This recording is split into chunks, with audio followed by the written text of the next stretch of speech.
Hi everyone, I'm Umangi and in this video we will talk something about the cell.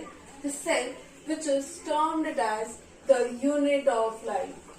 Right, where what we have heard that cell is the unit of life. So it is defined that cell is the fundamental, structural and functional unit of life. That means all the organs in our body is made up of cells. Our brain cells, our kidney cells, even our hair are made up of cells. Not only in human beings, but also in animals or in plants, all the organs are made up of the fundamental structure which is termed it as a cell. So cell is defined as the fundamental, the structural and the functional unit of life. All the organisms, including ourselves, start as our single cell called the egg. All have started our life from a single cell which is termed it as the egg. But cells are so microscopic, we can't see with our naked eyes. That's why there are many scientists who discovered the microscope. And after that, the cell theory was proposed. Cell theory was proposed by the two scientists, out of which one was a zoologist and one was a botanist, and the name of that scientist are Sheldon and Shawn. And he proposed the cell theory. Cell theory declared that all animals and plant cells, which serves as the units of structural and functional organisms, they are called as a cell. That means all the lives which we can see around us are made up of the single cell organisms are made up of cells. After that, in some time, Rudolf came, and in 1858 he made an addition to the cell theory, and it was that all the cells are arises from a pre-existing cells. That means all the cells which we can see are arises from the pre-existing cell. That means cell continuously divide, they undergoes to the cell division. So that statement was made by the other scientist, that was Rudolf Virchow.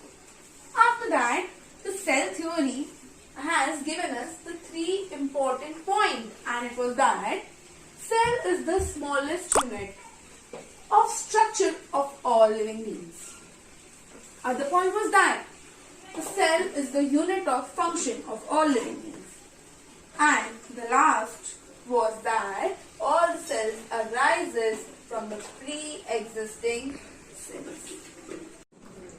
So now let's see how small the cell is or how small it can be. So there are the smallest cells in our body in the world, which are the bacteria. They are the 0.3 to 5 micrometers. That means they are so small that we can't see it with our naked eyes. We need a microscope to see them.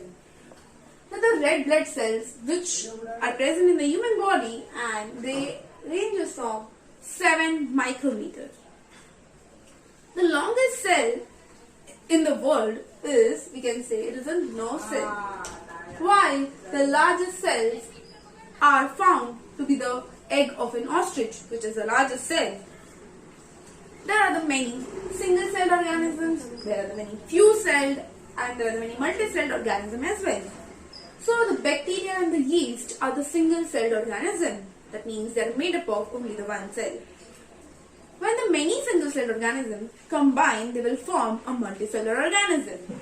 After that, there are some few-celled organisms as well. The Spirogyra and the Volvox are the best example for the few-celled organism.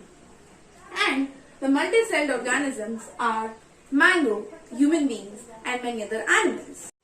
So now, let's see about cell shapes.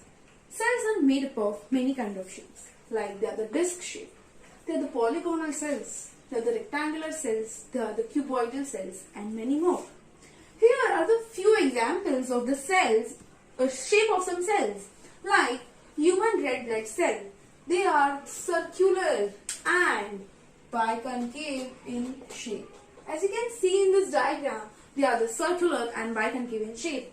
So this is an example of human red blood cell. Let's move to the muscle cells. Muscle cells are the long and contractile cells, and they help for the contraction of the muscles. The third is the guard cells. The guard cells are present in our plants. They play a very important role for the closing and opening of the stomata, and they are the bean shaped. So this is the basics of the cell, the unit of life. So thank you so much everyone. I hope you like this video.